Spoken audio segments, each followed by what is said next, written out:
Hi there, I'm the Mythkeeper. Welcome back to my channel, the best place on the internet for Pathfinder lore and history. If you like this kind of content, be sure to like and subscribe, and if there's anything you'd like to know about in particular, let me know in the comments below, as I do read all the comments. This week I'm doing another region deep dive. I'm going back to Avestan, and I'm talking about Kyonin, which is the homeland of the Aiudeen Elves on Golarion. This is, I think, a pretty timely video. It is coming out roughly in tandem with the release of Spore War, which is a Kyonin-focused adventure. Now, I wrote and edited this video before Spore War's release, so it's just taken a little minute to go from the edit to being published on the channel. So there may be some things in that adventure that update the lore in some ways that I've missed here, but I thought I'd do it now anyway because I wanted to give players of that adventure kind of a briefing before they went into it. So hopefully this is a timely and fun video and you all get some value out of it. Enjoy. Elven culture, in particular Aiudeen culture, which is to say those elves that came to Golarion from their homeland of Severian by way of the Elf Gates, is steeped in antiquity. They are a truly ancient people possessing a profound mastery of arcane magic and a deep-rooted connection to the natural world. They excel as artists, musicians, and diplomats, and they are also subtle and graceful warriors. To many non-elves in Golarion, elven behavior can seem perplexing and contradictory. Elves may appear light-hearted one moment, only to be overtaken by melancholy in the next. They can embody the wisdom of millennia while also displaying reckless behavior, risking their lives on seemingly whimsical choices. They speak solemnly of honor and friendship, yet often come across as aloof and detached, even from their closest allies. Elves often compare the contradictions in their personalities to a shift in vision. When focusing on distant sights, nearby details blur, and the opposite holds true as well. Thus, when they delve into their long memories, they may lose track of current events, and when they concentrate on the present, they may overlook centuries of experience. While they can switch between these perspectives relatively swiftly, most elves find it difficult to maintain both simultaneously, resulting in complex behaviors that can bewilder other races. Moreover, those seeking to understand elves should recognize their profound attunement to the environment. Over many years, elves physically adapt to their surroundings, mirroring the colors and demeanor of nature itself. This harmony with nature is not merely a preference, it is ingrained into their very being. Though these changes may occur gradually, they can be dramatic and at times irreversible. The heart of the modern Aiudeen culture is the kingdom of Kyonin, the subject of my video today. And although many kindreds of elves in the world, like the Ilverani of the Crown of the World, the Mualajay of the Mwangi jungle, or the Vauranoi of Golarion's deep deserts, have resided in this world for much longer, thanks to Kyonin's close connection to the elven homeland, Kyonin can be said to be the true heart of elven culture in Golarion today. Let's begin, as we always do, with the history of Kyonin. Although an exact date for this event is not given, the elves came to Golarion during the Age of Serpents. Although elves were a people native to Golarion's solar system, they were not native to Golarion itself. The homeland of the elves is called Severian, and it exists on a world called Castrovel that lies adjacent to Golarion, one step closer to the sun. Their civilization was well established by the time of humanity's prehistory, and they built cities, had kings and queens, practiced advanced magic, and had sophisticated cultures long before the first human settlements were even formed on Golarion. In this ancient time, elven legend tells of a master wizard and artisan known as Candleron the Sculptor. He created a magical crystal called the Severian Stone, an artifact that acted like a magical battery capable of storing and conducting a massive amount of magical energy. He then used the power of the crystal to build the first of the Aiudara, the elven waygates. It was Candleron that first led a group of elves into the world of Golarion 15,000 years ago. And though many elves followed him into the New World, the ultimate fate of Candleron the Sculptor is unknown. One rumor suggests that in his waning years he stepped through a secret gate to an unknown destination and was never seen again. Candleron and his people settled in Golarion's various woodlands during the Age of Serpents, eventually constructing at least 20 Aiudara across the Inner Sea region, and they largely fell into disuse when the elves fled the world. A full accounting of the Aiudara in the Inner Sea region can be found in my Ancestry Guide video about the elves. Not all of these gates remain active to this day, as many elf records were destroyed during the Cataclysm, and there may be more gates out there not yet rediscovered. Once the elves came to Golarion, they swiftly came into conflict with the Serpent Folk, who had built the most significant empire of the ancient world, originally spanning the Darkland realms of Sekamina and Narvoth, but eventually breaching the surface at various locations. Against the Serpent Folk, the Elves of Golarion found common cause with an empire of Cyclopes, called the Golgan Empire, and an empire of humans called Aslant. Together they defeated the Serpent Folk and brought about the Age of Legend. In the few thousand years covered by the Age of Legend, the Aiudeen Elves spread across Golarion, building waygates where they could to improve travel between their remote satellite realms. Yet the heart of Elvendom was in central Avestan, a land called Kyonin. At the time, Kyonin was larger than it is today. Kyonin stretched across the Firani forest, encompassing the Wildwood of Seven Arches, the northern and southern Himbrian forests, and extending as far east as the Borewood. Other centres of elven power to emerge in this time also included the Mirani forest in Varissia and the western Wangi expanse where the woodlands met the Megumo plains. The elves of this time made heavy use of the Ayudara, and thus they had deep trade relations with their homeland of Severian on the planet of Castrovel, and most especially with the great city of El, the capital of Severian. El was the oldest elven city in the cosmos. Indeed, several resident scholars posit the word elf, and particularly El as a suffix in elven names, may stem from the city, literally meaning person from El. Though some scholars have also been skeptical of this theory as it is not well supported by the etymological record. The Elves found a deep love for the temperate woodlands of central Avestan, and in time Kyonin's capital of Ayudara would grow to be a city to rival El itself. Of particular importance was the Severian stone, the artifact Candleron had used to create the Elf Gates, which had been moved to the Kyonin capital, where it became a sacred object to the elven people and cemented Kyonin as an important cultural centre. Then in the midst of this cultural boom for the Elves of Golarion, a group of elven intelligence agents reporting to an organization called the Winter Council, and who were stationed at the remote Kelwynvian observatory of the Ironbound Islands, learned of the Algolthu plan to destroy Aslant. Not knowing what to do about a meteorite of such a scale as to wipe clean all life from the surface, the Elves chose to retreat from the world. Those warnings came late, however, and not all Elves were able to escape. Additionally, some of the gates failed in the vital last few hours. Regardless, in Kyonin, the greater part of the Aiudeen population did manage to escape, abandoning the world of Golarion altogether. The Aiudeen Elves would remain on their own world for thousands of years, and while they were gone, the world of Golarion would undergo some dramatic changes. Yet even in Kyonin, not all the Elves fled. Some chose to remain in Ayudara, and shrouded their city in illusion, making themselves caretakers of the Queen's palace, environs, magic, and of course the Severian stone, which maintained the silent link to their brethren.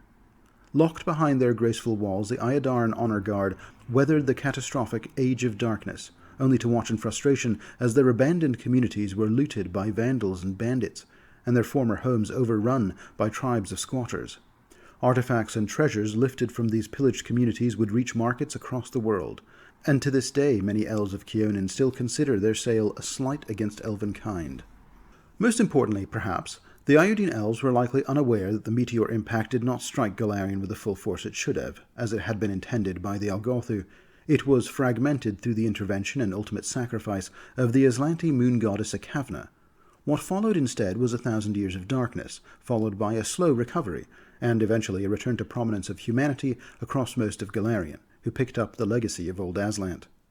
Chief among these emerging empires was the Empire of Taldor, which had begun to spread out northwards from where their empire had been founded until they conquered the entirety of the old elven lands, something which they had achieved by the time of their second army of exploration around the year 499 of their new calendar. The Taldans would hold the ancestral lands of the Elves, sometimes looting their ancient ruin sites, but never discovering the magically hidden capital of Ayudara for over almost 2,000 years. Then in 2497, the nascent demon lord Tree Raiser was cast out of the abyss by his master Sith Visag. This hugely powerful demon, on the precipice of becoming a demigod himself, found himself in the mortal universe on the world of Golarion. He quickly embraced his exile, conquering huge swaths of the lush Firani forest into his twisted domain. The Taldan soldiers who occupied this territory were no match for his awe-inspiring might, and generally gave the demon lord a wide berth. Under his corrupt influence, the once vibrant woods turned dark and decayed, with all living things becoming grotesque shadows of their former selves. The earth itself was poisoned by his presence. In time, Tree Raiser did discover the hidden city of Ayudara, and sensed the powerful resonance of the Severian stone there. True to his vile nature, he sought to corrupt it, twisting its link to Severian and redirecting it towards the abyss. With this attempted distortion, he was aiming to unleash a demonic horde, either to regain favor with his former master or to plot some new conquests of his own. The disturbances from Treeraiser's influence echoed across Severian, prompting an elven response. A force of scouts, warriors, and spellcasters crossed through the portal connection to the Severian Stone, joining the weakened elven defenders of Ayadara, who, despite their isolation from the world, had continued to protect the artifact for all these long millennia. Together they pushed Treeraiser back, eventually forcing him to retreat to the swamps in the southern Firani. The elves began to heal the forest's ravaged lands, and they also demanded that the Taldan Empire withdraw from the realm of Kyonin. The Taldans did in fact withdraw from the Firani forest, and in 2632 Kyonin had re-established itself as the Aiudeen capital on Golarion.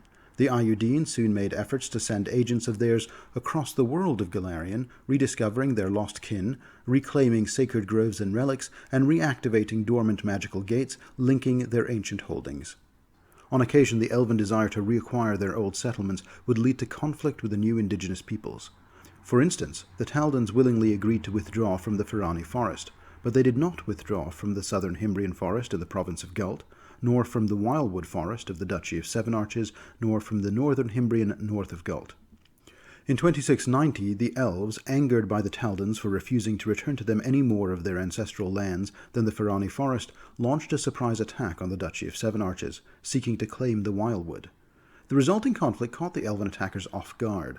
From what the elves had known of the humans of Aslant, the humans were not a kindred attuned to the natural worlds as they were, or so they thought. The settlers of Seven Arches had adopted the practices of the druidic Helids that had lived there since before the coming of the Taldans. This circle of druids, calling themselves the Oak Stewards, had truly bonded with the Wildwood, and they viewed any outside force, including the typically environmentally friendly elves, as being a threat to their woodland. The elves were met by resistance not by Taldan soldiers, but by the Oak Stewards, their Fey allies, and a number of arboreal guardians of the Wildwood. The elven assault was broken, and the Aiudeen retreated back to Kyonin with their tails between their legs. It would only be 100 years later that the elves of Kyonin would once again try to take back more of their original lands. In 2802, the elves calculated the wealthy Taldan province of Gult would be too well defended to make a foray into, and they also knew that if they tried to take the Wildwood again, they'd once again be repelled by the powerful human Oak Stewards who protected those lands. So instead they went diagonally across Callus Lake and began to take the northern Himbrian, establishing there the city of Mimir. This stretch of forest was technically on Taldan ground, but was more sparsely populated than other areas of the region, and for a while their new colony of Himbria survived deep in enemy territory. As mentioned earlier, though, the Aiudeen didn't content themselves with reclaiming their ancestral lands immediately surrounding the Kyonin forest. They also made the long journey to their eastern capital of Kelwynvian. Here the Aiudeen discovered that the ruins of Kelwynvian had been claimed by the Aindalar, cavern elves, that had survived the apocalypse by entering the Darklands. The Aiudeen and the Aindalar soon entered into a bloody and violent conflict that stained the Velashu uplands. More details on this conflict can be found in my Varissia and New Thassalon region deep dive video. As I cover the details of elven expansion, particularly as it occurred during the first half millennia following the Aiudeen return to Golarion of 2632, I should mention that a driving force behind these ambitions and goals came from a secretive organization called the Winter Council, whom I've briefly mentioned already. It started off as an organization whose members advised the elven rulers and served as elven ambassadors to Aslant. However, even in those days they engaged in some secret intelligence gathering, and it was one such operation that allowed them to anticipate the oncoming Earthfall. It was their agents that had first found out that the rise of the Aslanti had been secretly aided by the Algolthu masters, and that the Algolthu were upset by the egotism of the Aslanti and were planning to wipe them out. In its current incarnation, the Winter Council had become a secretive organization. The organization embraced more and more of this secrecy, and when the Elves returned, they adopted the policy of operating completely through proxy, both through members of the Elven nobility with influence over the monarchy and the Elven government, and later by establishing the Shin Rakarath, or Lantern Bearers. The Shin Rakarath would become Kyonin's new intelligence apparatus, officially loyal to the monarchy, but secretly being controlled by the Winter Council. The Lantern Bearers were so named because they were intended to bring the light of elven civilization to the darkest corners of the world. However, ultimately the reach of the Lantern Bearers was stymied by the fact that their first major conflict, the battle for the ruins of Kelwynvian, quickly dragged out into an ugly stalemate, as the Cavern Elf resistance was substantially stronger than they had expected. In fact, despite the influence of the Winter Council, imperialism was not really in Kyonin's future. By the turn of the 4th millennium, despite their ancient power and magic, the Elves soon began to view the new nation of Kyonin to be like a groaning dam, barely holding its borders against the modern flood of humanity in the world. Additionally, they had domestic problems. Although they had forced Tree Razor into the swamps south of the Firani, they had not destroyed him, and the terror that held their southern border was like a sword bound by a slowly unthreading string and hanging grimly over their heads. The Elves of Kyonin became increasingly isolationists. This more inward-looking policy also began alienating those Aiudeen settlers that had braved the journey into Taldan territory and established the province of Himbria, or who had been constructing elven cities in their ancestral holdings further abroad as well. In unrelated events, about 1,000 years after the Aiudeen elves returned to Galarian, the seemingly intractable power of the Empire of Taldor suddenly evaporated. A war on their southern border with Qadira caused the empire to split in two. The province of Galt suddenly became a member province of a new emergent human empire, called the Empire of Cheliax. And north of Galt, the formerly Taldan lands became a fragmented mismatch of splintered human kingdoms. Eventually these kingdoms would begin holding annual meetings of kings in the emergent kingdom of Daggermark, in the central area of the so-called River Kingdoms, and the non-isolationist elves of Himbria began to send delegates of their own to the Outlaw Council. Effectively, in a short while, the Himbrian elves would soon have more in common with the confederacy of the River Kingdoms than they would with their central government in Kyonin. Himbria, in time, would also split, as the elves' western portion of the forest had been consistently intermixing with the Oaksteer Druids and other humans, eventually creating a new kingdom of half-elves called Cordalon.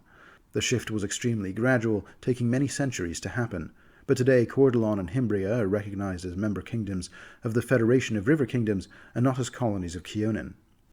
It seemed that in Kyonin, by this time, their ambitions to reclaim the glory of old Kyonin had faded, and in its place the Aiudeen elves focused on isolationism and protectionism to insulate themselves from the troubles of the world beyond. In 4606 came the death of prophecy. The elves of Kyonin weathered this storm as they did all others, by focusing on their own troubles and keeping a secure border. Trouble would soon find them anyway. In 4661, a powerful wizard conquered the river kingdom of Melkat north of Kyonin, and by 4683 the so-called Living God had launched a punishing invasion of northern Kyonin. To protect the border, a group of elven druids worked together with Firani's native arboreals, establishing a miles-wide border of living trees to protect the northern banks of the river. This protective layer is called the Berm, and has served to protect Kyonin against Razmiri aggression ever since. Although it has been years since the conflict last turned hot, Kyonin and Razmir are technically still at war to this day. In 4709, the Second Darkness adventure path took place. This adventure brought about some significant changes to Kyonin. A high-ranking member of Kyonin's military, General Elevra Azrene, was exposed as a member of the Winter Council. In fact, the machinations of the Winter Council in general were exposed. The secret Winter Council stronghold of Thorn's End was besieged by demons loyal to Tree Razor, and Elevra Azrene went into hiding in the Darklands. The Winter Council member Melindil, who coordinated the actions of the Shinrak Arath, died in the course of these events. Her second-in-command, the elven wizard Zaraneth, who had always maintained field command of the Lantern-Bearers under the name Swallowtail, was retained in his post by Queen Talandia after he proved his loyalty to her and her new vision for the organization. The Lantern-Bearers were restructured after this, less focused on espionage and elven land reclamation, and more focused on diplomacy and the reintegration of the various lost elven kindreds. And as of the year after the Winter Council was officially dissolved, their ranks were also opened by Talandia to non-elves, with a focus on veterans of the Mendevian Crusades. Speaking of the Mendevians, since the closing of the Worldwound at the end of the Fifth Mendevian Crusade in 4718, some of the holy warriors of the Mendevian Crusades were allowed by Queen Talandia Edasriel to relocate to Kyonin, where they could offer their expertise in fighting demons to the elves. Although this might seem like a small event in the grand scheme of things, this agreement that was made 7 years ago was like the trickle of a spring that eventually carves a river. The long-standing policy of Kyonin to restrict travel into their country was beginning to wane. All this brings us to today. Although the elves of Kyonin have taken an isolationist stance for thousands of years, recent events may be forcing a shift in these attitudes. As mentioned, the elves have agreed to foreign aid in their dealings with Tree Razor. Furthermore, Tree Razor himself may be in the stages of brokering some more deadly alliances of his own. Although the demon has traditionally been estranged from his father, Sith Visag, his father's waning influence in the Fangwood and the closure of the Worldwound have both sparked fears that they might reconcile and join forces. Together they would have enough strength to take over Kyonin and damage many of the lands beyond as well. Scouts and skirmishers are also perpetually looking out for any alliance that might form with Tar-Baphon. Speaking of which, the renewed menace posed by the re-emergent Tar-Baphon has also served to refocus the Elves' gaze beyond their borders. Queen Talandia Dasriel anticipates that it is only a matter of time before Tar-Baphon becomes an existential threat to the entire region. Consequently, Kyonin's leadership has initiated the dispatch of more diplomatic envoys to other nations, preparing for the possibility of a large-scale war that would devastate the continent. Simultaneously, this necessity for increased cooperation with other nations has prompted Kyonin's leaders to cautiously open their closely monitored borders to ambassadors and visitors from various ancestries and countries. This year sees the release of Spore War, a Kyonin-focused adventure path for Pathfinder Remaster that might finally bring about a conclusion to the long saga of Tree Razor and the Elves. As for how it will all play out, we'll just have to wait and see. The Monarchy and Politics of Kyonin. Kyonin, a densely forested realm on the eastern shores of Lake Encarthan, is the largest and most distinguished of the elven realms on this world. It is significant for being the home of the Severian Stone, and for serving as the vital stronghold of Aiudeen culture on Golarion. Within its borders, elves strive to repopulate cities abandoned millennia ago, and purify the land from the corruption of Tree Razor. Governed from the illusion-veiled city of Aiudeen by Queen Talandia Dasriel and her council of advisors, Kyonin's elves have long maintained a cautious separation from the outside world, choosing to interact with humans and other races only on their own terms. For most elves, life in Kyonin revolves around the natural woodlands themselves, whether by hunting the enormous insects and ancient beasts of the Ferrani forest, or by helping to construct new homes for their kinsfolk, developed using naturalistic architecture, often grown from the very trees of their homeland. However, Queen Talandia has understood that to safeguard their realm in the present era, the elves must step beyond their isolation and engage with the younger races. Each year, more ambassadors are permitted to cross Kyonin's formidable, well-guarded borders to witness its splendor firsthand. Queen Talandia Dasriel wears the Viridian crown. Along with the Severian stone itself, the crown was an ancient artifact, protected through the long millennia of the Aiudeen exiles by an elite cadre of defenders hidden in Aiudara. The crown is an ancient artifact worn by the monarch of Kyonin since the nation was founded. The crown is a living thing that grows according to its wearer's will. In centuries of war, the crown tends to grow thorns in a helm-like configuration, while in times of peace it prunes itself to become delicate and artistic. It supernaturally enhances the wearer's wisdom and charisma, and grants the wearer a host of magical abilities. Its most significant of these is that through it, Talandia may use scrying at will on any of her subjects, which is to say any elf who acknowledges her authority as the elven monarch.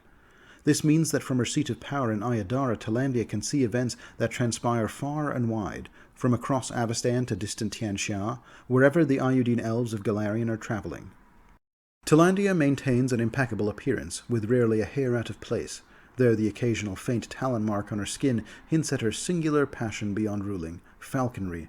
Not only is she a skilled practitioner of the art, but she also possesses the magical ability to transform into a falcon herself, soaring through the skies alongside her cherished bird Niranin. Born into nobility, Talandia mastered the intricacies of power and influence early in life. Though her parents were members of a royal bloodline, they did not hold the throne themselves. As a potential successor, though, Talandia's upbringing was thorough, encompassing studies in magic, etiquette, language, diplomacy, history, and any other discipline that might aid her future role as a leader. She cultivated relationships with the most influential elves, wielding her influence subtly and ensuring that allies were always indebted to her. Thus, when the last reigning king of Kyonin passed away without an heir, Talandia ascended to the throne. Since ascending to the throne, Talandia has always prioritized the welfare of her subjects over personal desires, and this principle extends to her approach to relationships as well. While she possesses the authority to select an heir as she was once chosen, she is also acutely aware of the strategic value political marriage holds for solidifying alliances and strengthening her realm's influence. Queen Talandia has taken considerable care in initiating this process, beginning with a search for a suitable consort. Fully aware of the political unrest such a decision could provoke, she chose to look beyond the borders of her own kingdom for a partner, understanding that time waits for no one, not even the elves.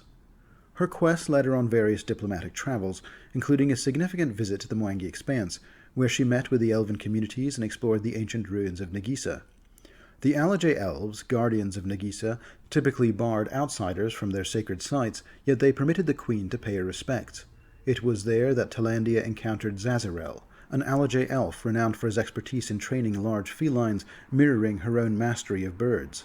Zazarel was an introspective elf of a storied lineage with vivid orange eyes. When she broached the subject with him, he was shocked, but ultimately open to the prospect of a union, though it required a lengthy negotiation between the Queen and the Alajay leaders, as well as internal deliberations among the Aiudeen.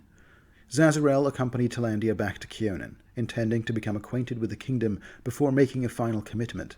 Should their marriage proceed as planned, it would significantly bolster relations between Kyonin and the Mwangi Expanse, an alliance of great importance in the looming struggle against Tar-Baphon. Although love is rarely a consideration in royal unions, Talandia and Zazarel share genuine affection. Observant elves have recently noted the sight of 3 birds flying near the royal residence, suggesting a bond deepened by shared pursuits. Beyond her diplomatic overtures to the elven cultures that remained behind during the Cataclysm, as Queen, Talandia has continued to grow her extensive network of connections, making sure she is familiar with every influential leader in her realm and beyond. One such acquaintance she made very early on was the Gultan envoy Apalma Dranik and her assertive young daughter Camellia. Even then, Talandia recognized that Camelia's formidable will and ambition might one day lead her to either rule a nation or bring one to ruin. Beyond Camellia, Queen Talandia's diplomatic efforts have continued with other neighboring nations, where her overtures have generally been met with positive responses. Grand Princess Eutropia of Taldor recognizes the strategic value of an alliance with the Elven Kingdom, as does Supreme-elect Andira Murasek of Andoran. High King Borogrim the Hale of the Five Kings Mountains, well known for his long-standing amicable relations with Talandia, has recently committed to a cautious military alliance as well. Although neither ruler is particularly eager to be obligated to deploy forces on behalf of the other, the significant threat they face has momentarily set aside such reservations. Finally, Talandia has regular communications with High Prophet Keldor of the neighboring Calistocracy of Druma. Though not lacking in wealth themselves, the elves never understood the Calistocracy's fixation with the accumulation of vast personal fortunes. During the elves' long absence, merchants to the south were quick to capitalize on the rich resources of the Firani forest, so initially interactions were not overly friendly. While a few key border conflicts taught the Druman merchants to respect the elven boundaries, this rivalry has somewhat remained. Talandia is, however, savvy enough to recognize that Druma's black-jacket mercenaries always fulfill their contracts, and they are completely reliable. They just have to be paid large sums of money for their support. Thus, a friendly relationship with High Prophet Keldor has been in her interest for some time. Talandia's diplomatic overtures extend beyond the predominantly human nations of Avestan. She sees herself as the figurehead of Elvendom, not just of Kyonin and the Aiudeen elves. Her consort is an Alajay elf. Her advisory council consists not just of Aiudeen elves, but also of various elven kindreds from among the elves that remained behind during the Cataclysm, including the sea-dwelling aquatic elves, the various Mualajay kindreds of the Mwangi Expanse, the forlorn elves who formed small communities living among the humans, and even the half-blood elves, whom the elves call the Ayuvarin, those who have ancestry of mixed elven and human blood. However, Queen Talandia remains selective in her diplomatic engagements. The oppressive regime of Razmiran is abhorrent to her, and with Razmir having declared elves to be heretics, the two nations are effectively in a state of open war. While the Queen is firmly opposed to negotiating with the wizard Razmir, she does permit Razmiran refugees to cross into Kyonin from their shared border, provided they are not former priests. Recent unrest along this border has heightened Talandia's suspicions that Razmiran priests may have managed to infiltrate Kyonin, despite assurances from her border guards that none have been detected so far. She believes these priests may have discovered an alternative entry route and is preparing to employ additional forces to investigate and eliminate this threat. Of course, Razmir is the least of her concerns. Even the threat of the Whispering Tyrant is not foremost in her mind, because to the south, the threat of Tree Razor is still not dealt with, and it's only a matter of time before he renews his efforts to acquire the mythic Severian Stone. Should the worst come to pass, she will need her growing network of allies to safeguard her realm from this threat. Let's quickly touch on some of the non-elven people who also inhabit Kyonin. In addition to elves, gnomes, and a handful of other civilized humanoids permitted within Kyonin's borders, the Firani Forest is home to other intelligent races that have coexisted there for ages and maintain generally positive relationships with the elves. The Arboreals. While their interactions are infrequent, the Arboreals appreciate the elves' long-term view and dedication to preserving nature. They particularly admire the elves' ongoing efforts to reclaim the Tanglebriar from Tree Razor's corruption. The Fae. The Firani Forest teems with beings from the First World, ranging from the benevolent dryads who frolic with resident satyrs to the more malevolent fey creatures such as redcaps and those corrupted by the dark magic of the Tanglebriar. Given their enigmatic nature, elves approach these creatures with a mix of respect and caution. The giant owls. The formidable owls of the House of Sky are adept hunters, gliding silently through the night on vast wings. Though they do not take on the role of being forest guardians like unicorns or arboreals, they harbor an intense hatred for demons and other unnatural beings, often hunting them as readily as they do their usual prey of deer and large insects. Unicorns. These mystical beings roam the forest as well, fighting demons and often appearing just in time to aid those of a true heart. Although unicorns occasionally form alliances with elves who earn their trust, even serving as mounts in battle occasionally, they remain mysterious and unpredictable, driven by motives known only to themselves. Before we get into the Kyonin Gazetteer, let's discuss one more significant place, and that is Severian, the kingdom on the planet of Castrovel, that the first elves originally came from. Specifically, let's look at Aiudara's sister city in Severian, the elven capital of El. El, capital of Severian. In the fertile heart of Severian lies its capital city. Visitors here are first struck by the imposing great houses, sprawling estate-sized buildings that rise along the cliff walls, flanking the city's magnificent waterfall. These homes are occupied by Severian's most influential families and government officials. From the waterfall's peak, the river flows only a short distance before it branches into a network of elegant canals that weave artistically through the city. These canals provide running water to various districts, each linked by intricate footbridges ranging from the simple wooden lattices to the grand mother-of-pearl viaducts. Hugging the cliff on one side, the city fans out in a crescent shape, stretching across the open fields, the banks of the woven river, and into the dense forests beyond. Much of the city's agriculture takes place in the upper fields atop the cliff, or on the golden plains stretching along the river, which begin where the canals flow into the bustling port's docks. At the point where the woven river converges into a single wide channel stands the Arch of Refuge, a towering 70-foot grey-stone gateway adorned with intricately carved lifelike vines. Encircled by a dozen smaller Aiudara, this gate is the very portal through which the elves harness the Severian Stone's power for the first time on their departure from and eventual return to Golarion. Guarded by a vigilant honor guard of 26 fully armored soldiers, this arch links El to Kyonin's capital of Aiudara and remains a restricted passage for only the most privileged travelers. While this primary gate is exclusive, the numerous Aiudara that connect Severian to the rest of the continent are widely used, creating a constant hum of activity. The Kyonin Gazetteer. Aiudara. Connected to the Severian capital of El by way of an ancient elf gate, Kyonin's capital of Aiudara is a marvel of exquisite beauty. Its stunning array of crystalline spires and curved streets seamlessly blend with the natural landscape of interwoven trees and verdant hills. These were hidden against prying eyes for millennia by sophisticated illusion magic, but these days its full grandeur is on display to its still admittedly rare foreign visitors. However, the intricate web of illusions that once enveloped the city can still be activated in periods of conflict. These magical layers, constantly shifting in response to the desires of skilled illusionists who protect the city, make it nearly impossible to find, even for those who have seen it before. It is here that long ago the elves harnessed the power of the Severian Stone to construct the various elf gates of Golarion, that would eventually be transported to various points of interest across the young world. It is also from here that the majority of the Aiudeen elves retreated to their homeland at the brink of the Cataclysm. Today, the capital of Aiudara serves as the seat of power for Queen Talandia and her circle of advisors, who convene with representatives from across elven society to strategize for the future of their kin. Like many large capital cities, Aiudara is comprised of several districts. The Spires district is where Talandia's palace can be found, and it is the most physically impressive district. Various commercial and residential districts surround this. Another noteworthy district is called the Endowar district, which is not constructed above ground but underwater into the wide, placid Endowar River that flanks the elven capital. The district is inhabited by aquatic elves, and the river connects this underwater district to Lake Carthon, where the greater holdings of the aquatic elves can be found. Close ties with the aquatic elves helped Kyonin re-establish itself after the Aiudeen return, and Talandia greatly values these residents of her city. Beyond the Endowar Lake and the central commercial and residential districts is a smaller sprawl that surrounds the city. No parts of Aiudara could be described as a slum, but the Lesser Quarter, as it is called, is certainly Aiudara's least affluent area.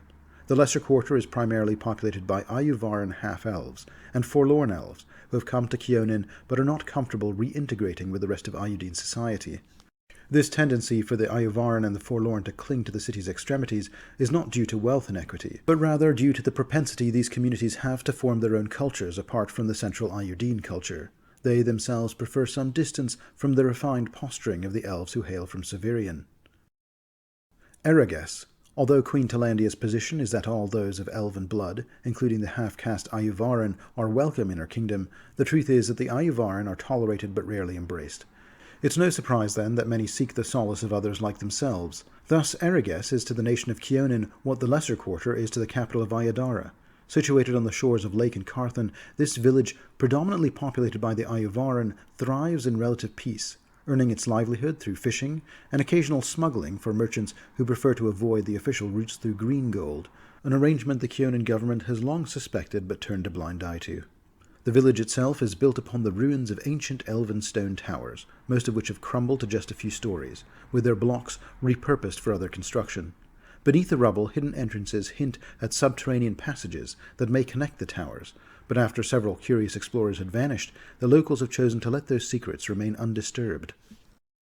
The port of Greengold. Even at its most isolationist state, Greengold was the exception.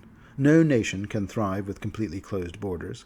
Thus the important historical legacy of Greengold in the nation of Kyonin. For a long time this was the only port in Kyonin where merchants of other ancestries and nations were welcome to trade freely. Still today, Greengold is a vibrant hub of activity, closely monitored by a group of elven overseers trusted by the monarchy and the advisory council. Within its tree-lined streets, non-elven visitors can petition for audiences or acquire special permits to travel through the rest of the country. Though many traditionalists in Kyonin have always been wary about allowing foreign influences within their sanctuary kingdom, the critical influx of wealth brought from the port of Greengold has been undeniable. Though it is now best known for being the gateway to Kyonin, Greengold also had historical significance. It was founded in honor of the elven hero Kailos Sindar, after he gave his life defeating a powerful demonic hydra named Slithermaw, who dwelt in the area. Today, Greengold has grown into Kyonin's second largest settlement, after the capital of Yadara. Important locations in Greengold include the Grey Observatory, a serene spot for stargazing, maintained by a welcoming group of astronomers. The center of the observatory is a single cavernous space, dedicated to holding a powerful stellar scrying lens that is focused up at the heavens. The Overlook. Serving as Greengold's palace, jail, and town hall, this network of towers and walkways is designed to both govern the town and impress those sailing across the lake. Commander Nuandial Kiranviash oversees security at the Overlook and is by extension an important figure in Greengold. Steelhead Pier. As an important city, Greengold contains numerous piers. Each is named after a species of fish that can be found in the region. The Steelhead Pier is a noteworthy length of docks, known for its more lax policing. In truth, the constabulary keeps it this way intentionally, so they can better monitor sailors of a more dubious reputation. Shoreline Road. Stretching westward for 5 miles, this road leads to Lantana Beach. Lantana Beach is noteworthy not just for being a beautiful sight, but also for being the site of the inciting episode of the Spore War adventure path. Hedgerow Holloway. Among the largest inns in Greengold, this establishment is admired for its lush surrounding gardens and carefully sculpted hedges. The proprietor of Hedgerow Holloway is Julana Feldspin, a matronly halfling innkeeper who can be found eagerly catering to her guests' every need. The Temple of Callistria. The city's grandest temple is dedicated to the elven goddess of desire and independence. Its grounds are so large and its construction so grand that it is frequently used as a meeting place for important foreign delegations as well. The Vinoran Estate, one of the grand homes belonging to Greengold's aristocracy. In an effort to grow their own sphere of influence abroad, the Vinorans have been known on occasion to offer their estate as temporary lodging for important diplomats when they are in town. Founders Square. The city's largest public gathering space, often bustling with festivals and celebrations. Every year, Greengold holds a celebration in honor of Kailos Sindar, who founded the town. The heart of the celebration is always held here in Founders Square. The Laughing Gale. Located almost directly on the grounds of Founders Square, and therefore quite central and popular, is the Laughing Gale. It is noted as being one of the livelier taverns in Greengold. The Southwestern Road. A dirt path from the city leads to one of Kyonin's small regions of arable farmlands. In keeping with Greengold's cosmopolitan nature, these farms are actually mostly human or Aiudeen run, rather than being managed by the Elves, who typically prefer to cultivate wild growth in the woodlands they call their home. The Berm. After Rasmir's initial conquest of the river kingdom of Melkat, the nation of Rasmiran began regularly sending raiders into the Firani to try to claim more of the valuable southern riverbanks. In 4683, a group of elven druids joined forces with the Firani arboreals to create the Berm, also known as the Dancing Forest. This vast rustling grove of semi-sentient trees stretches for miles along the river's edge, and is capable of shifting its position with remarkable speed. Those who venture into the grove without Kyonin's blessing seldom return, though blood-stained remnants of their clothing are sometimes found downstream. More than the threat of elven warriors, it is the mysterious appearance of the Berm, emerging from the morning fog, where only plains had been the night before, that keeps Rasmiran soldiers from crossing the border recklessly. Avanara and the Lantern Gate. Avanara is a village located near the western edge of the Firani forest, halfway between the settlements of Riverspire and Erages. It is most significant for two things. Firstly, it is one of the primary hubs of the Shin Rakarath, the Lantern Bearers, who made use of one of the Ayudara there to deploy to remote locations, and which has been appropriately named the Lantern Gate. As mentioned in my history section, the Lantern Bearer organization was reformed by Queen Talandia and their leader, the wizard Zaraneth. With the Winter Council now a relic of the past, the Lantern Bearers have emerged from the shadows and operate openly. Their mission has gradually shifted from countering threats with force to prioritizing diplomacy and redemption. However, the organization acknowledges that some individuals cannot or will not be redeemed, and in such cases, swift justice remains the most effective solution. The alignment of these principles with the core values of the Church of Sarenrae has led to collaboration, allowing the Church to support the Lantern Bearers' transformation from a secretive elven order into a regional force dedicated to combating corruption, whether it arises from within or outside their borders. Three prominent figures among the Lantern Bearers include Zaraneth. In many ways, the elven wizard that runs the Lantern Bearers is emblematic of the organization's new charter. Zaraneth helped expose Melindil, from whom he had once taken orders, and the machinations of the Winter Council to Queen Talandia. In so doing, he earned her trust, but he has a lot to make up for. His focus of late has been on repairing the group's reputation and helping to refocus their efforts on redemption. Paralir, another important figure with a similar history to Zaraneth, is Paralir, a cleric of Calistria and a former member of the Winter Council herself. She also played a key role in the dismantling of the Winter Council, and seeking redemption for her involvement in those events, Paralir appealed to Queen Talandia, who granted her request to join the Lantern Bearers. Paralir now remains as committed to the Lantern Bearers as she is to her goddess Calistria, and true to the teachings of her goddess, Paralir encourages the Lantern Bearers to embrace pleasure and beauty, believing that suppressing these desires leads to self-destruction. Telesil Neranar. Perhaps no senior figure of the Lantern Bearers better reflects their new mission, as does Telesil. She is an Aindalar Cavern Elf, one of the rare examples of her kindred among the Lantern Bearers, or indeed in Kyonin as a whole. Because of the deep wound left behind by the Kelwinvian conflict and other such events, few Cavern Elves deal with the Aiudeen, but it is the new guiding principle of the Lantern Bearers and of the Kyonin monarchy that these rifts should be mended with any of the Cavern Elves that have forsaken or never belonged to the demon-sworn houses of Zirnakainen. Telesil is a reminder of how much Kyonin has changed in the last 15 years. Erithiel's Hall. Winding for miles along the western edge of the Firani forest, the serpentine mound known as Erithiel's Hall has been steeped in folklore for generations. Predating even the earliest elven settlements, this long grassy hill spans widths of 20 to 100 feet, with its rounding crest towering several stories above the first floor. The most popular tales claim that the ancient earthworks were created by Erithiel, a fey hero of the First World, who battled the colossal primordial earth serpent Garikresh. Their epic clash ended with Erithiel's victory and the construction of a barrow place within Garikresh's defeated body. Those who have attempted to excavate parts of the mound have provoked the ire of the local fey. If hidden chambers do exist within the mound's vast length, they remain untouched and unexplored to this day. Bloomreath. This peculiar riverside town is noteworthy, as its buildings are clustered around a massive greenhouse known as the Great Blossom. The town's founder and caretaker, the High Gardener, has devoted her life to cultivating a botanical sanctuary filled with ancient plants and herbs that nearly vanished during the Earthfall.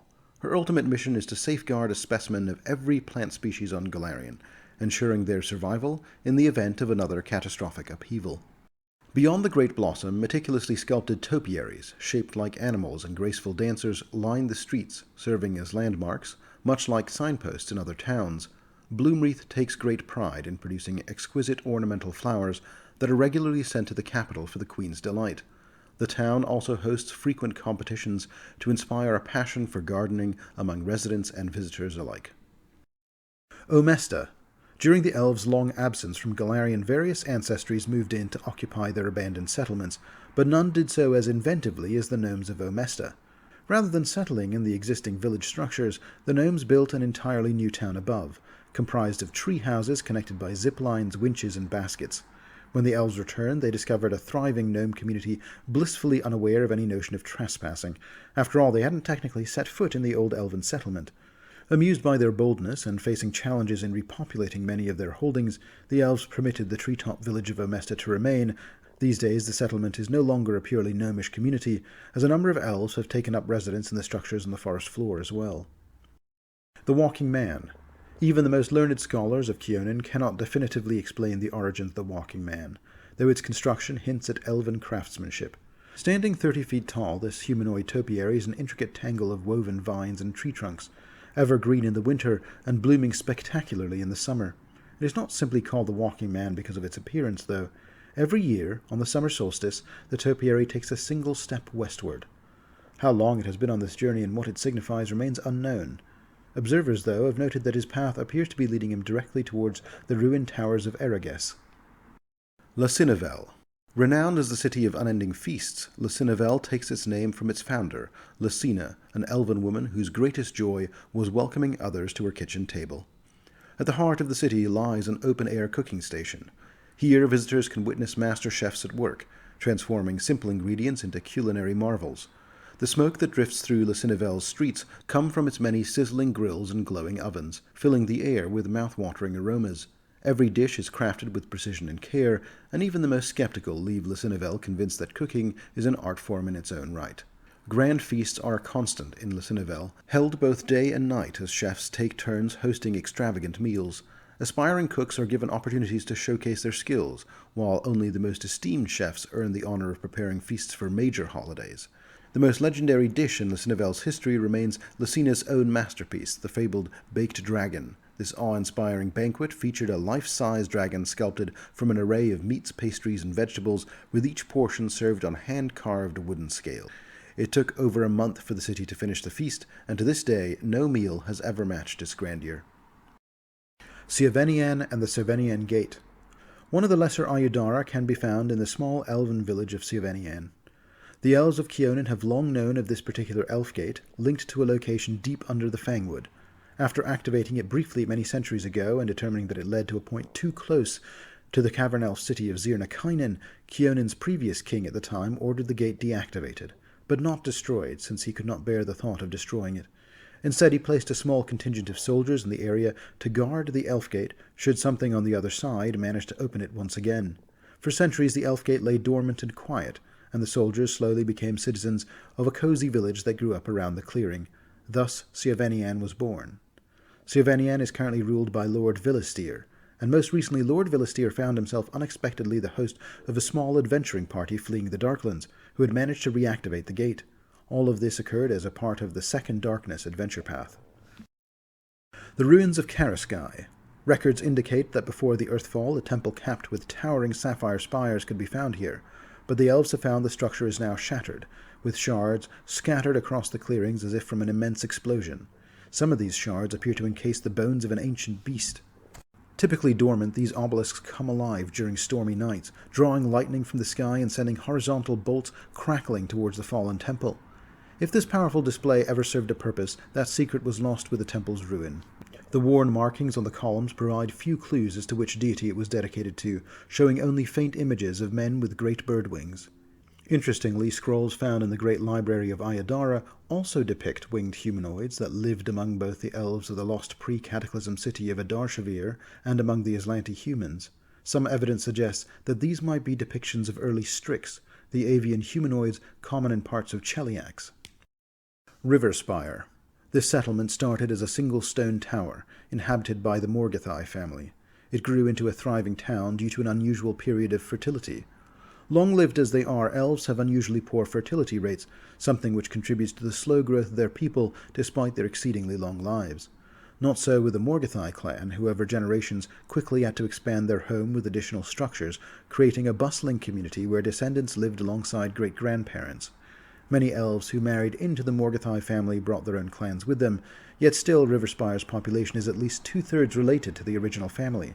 The original tower, now a prominent structure by a scenic waterfall at the edge of the forest, remains central to the town, and rumors suggest some of the family's truly ancient founding members are still alive there. Century Root. The ancestral gathering place of the Ferrani Forest's arboreals is the Century Root. These ancient beings have long tended the forest as caretakers, and when a moot needs to be held, it is held here in this sacred site, an enormous half-mile wide stump of what was likely the greatest tree in all of Golarion. The last moot was only recently convened, the first in over a millennia, and it has piqued the elves' curiosity, but the arboreals remain respectively silent about their discussions. Although the elves consider Kyonin to be their kingdom, in truth the arboreals were around long before the elves ever came to Golarion, even the first time round. The Wandering Spheres. This vast orrery must once have been a breathtaking sight. Spanning a glen hundreds of feet wide, the massive spheres representing planets likely rose above the treetops at one time, moving slowly in harmony with the heavens. Now it lies in ruins, its towering metal beams and supporting rings bent and twisted, and many of the hollow spheres are either crushed or have broken loose, scattered across the meadow. Moss now creeps over parts of the wreckage. The Moonpool Causeways. The Moonpool Causeways, a series of silver pools and ornate footbridges, have long intrigued the elves of Kyonin. The pools vary in size, and are said to alter the flow of time on tranquil nights, with those crossing the bridges risking reappearing hours or days later. The area is also home to naiads and other fae, as well as its most notable resident, the bronze dragon Ekazarian, who has made the waterways his lair. The dragon is polite but reclusive, allowing visitors as long as they do not disturb his studies. Kyonin's various house lords, and even its queen, have occasionally sought his counsel in times of need. Imvril Dara. The ancient Calistrian temple of Imvril Dara, located in the southern Ferrani forest of Kyonin, serves as the headquarters for a militant sect of Calistral clerics and war priests dedicated to defending the forest against the demonic forces of Tree Razor. The temple, which was first constructed in -5570, has a long and storied history, but its modern significance began in 2497, when it became a refuge for those fleeing Tree Razor's destruction, including the farmer-turned-priest Elendil, who famously sealed a demon in stone with Calistria's power here. The temple today is led by High Priest Delarenai Ashwalker, with other key leaders in charge of its various factions, such as Keshmarada of the House of Revenge and Almeridai Songbreaker, representing the Scions of Deceit. After Kyonin's military success of 2632 led to Tree Razor's retreat, the Temple of Imvril Dara continued to be used as a base of resistance. The temple did suffer a setback in 3732, however, when a demon destroyed one of its towers. It still bears the damage of this attack to this day. The temple structures include 3 outer towers and a central building, with multiple sub-basements. It also houses an archive, library, a combat training room, and a secret demonic library. The Endless Cairn. While many elves prefer simple burial rites, such as a peaceful grave beneath a sapling in the forest, some choose more elaborate remembrances. The most renowned of these tombs is the Endless Cairn, a massive stone island in the heart of the swamp. This squat circular tower serves as the final resting place for many notable elves, especially those who met their end in war or adventure. What makes the cairn truly unique is that it is an unfinished mausoleum, perpetually sinking into the bog's muck.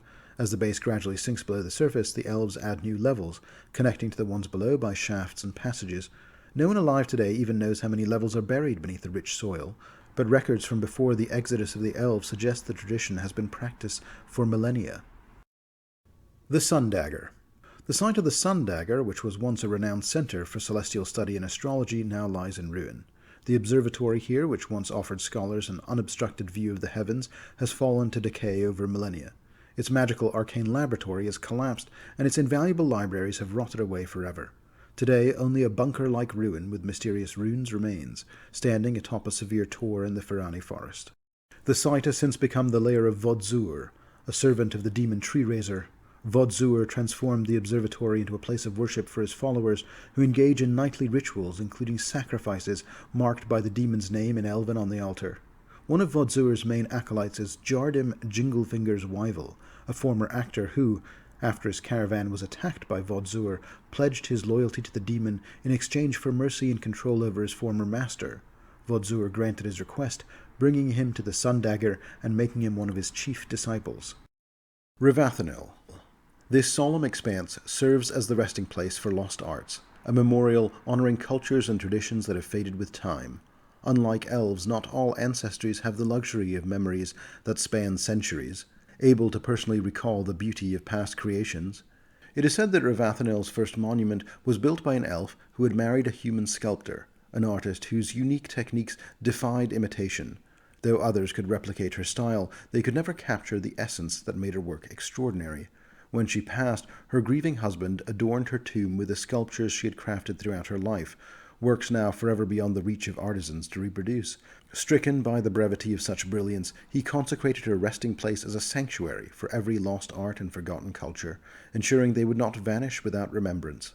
The vast landscape here is now dotted with clusters of relics, forming an open-air museum of sorts preserved by magic against the elements. Some monuments bear simple plaques from those who recall their origins, while others stand nameless, their histories lost, but their presence still honored. Rivathanil has become a beacon for scholars and archaeologists as well, who tirelessly seek to unravel the mysteries of the unidentified artifacts, striving to restore lost artists and traditions to Galarian's annals of history. Yet the gravekeepers of Rivathanil take a different view. They do not seek answers, only to safeguard what remains, believing that even nameless beauty deserves to endure.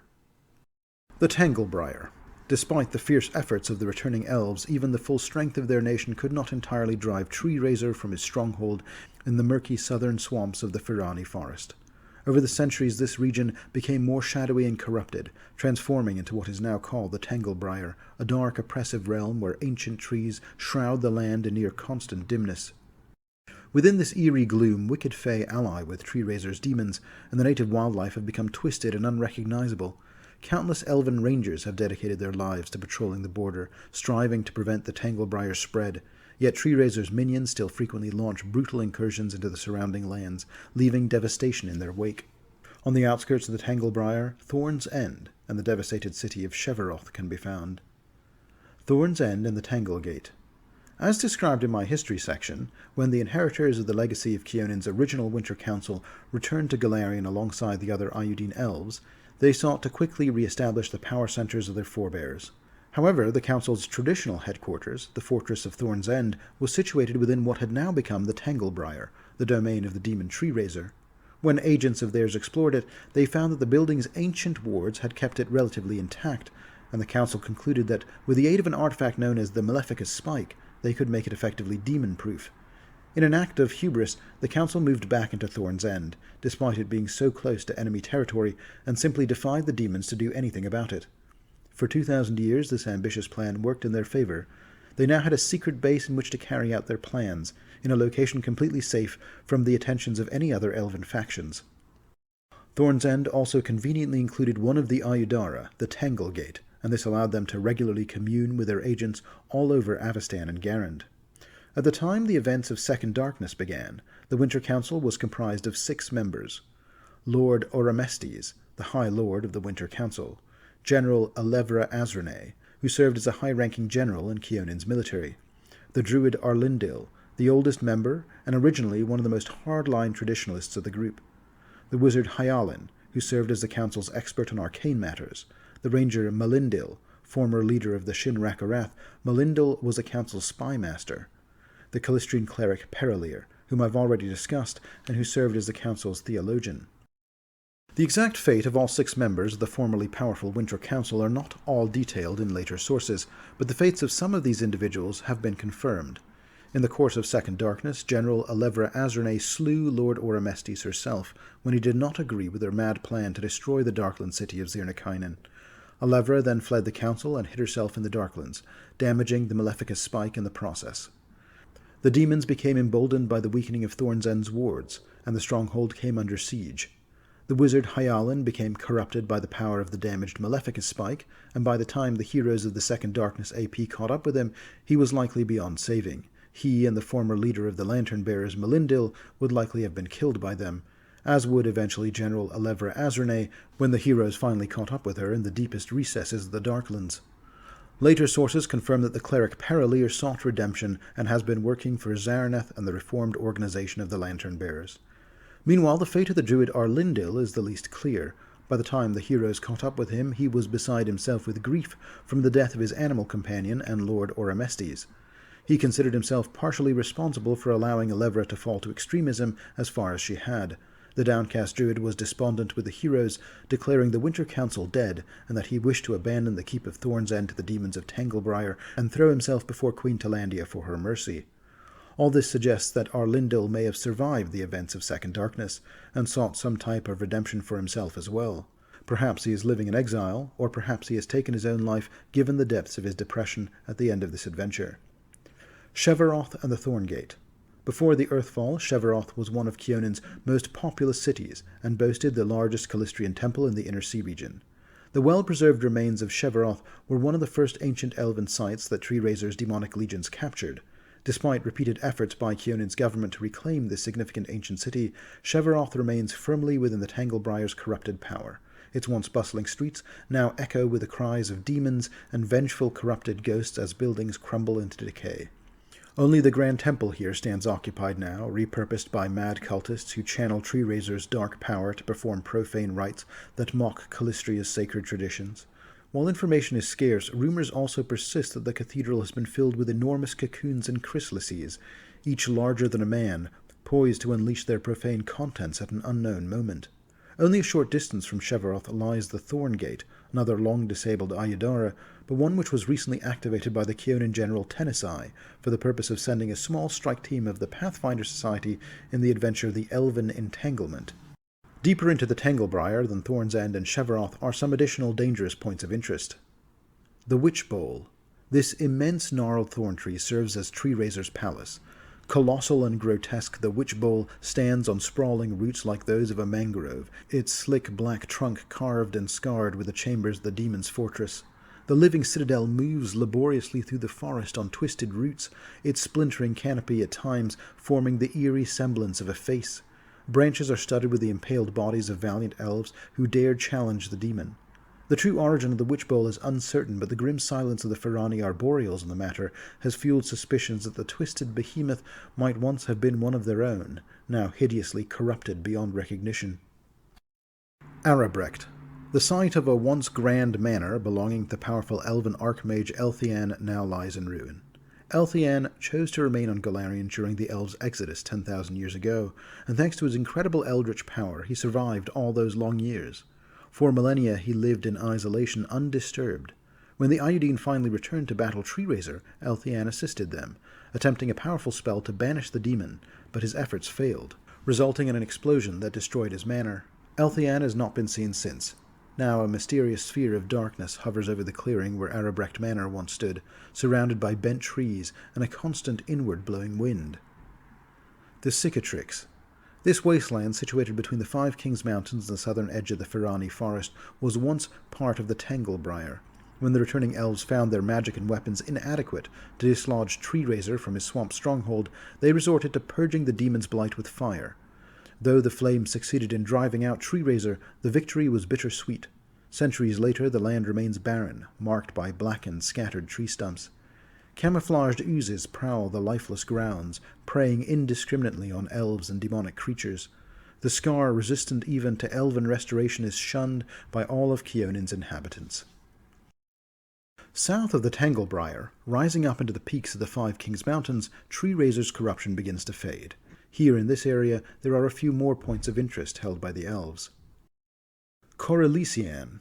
Perched on the wind-swept peaks at the edge of the Five Kings Mountains, Corellisian is one of the few elven settlements located not in the forest itself, but high up in the mountains. It offers its residents the stark majesty of snow-capped stone and scattered evergreen trees. Some elves choose to live in solitary cabins nestled within the mountain's glens and alpine meadows, while others build communal cliffside dwellings connected by ladders, bridges, and tunnels carved into the rock.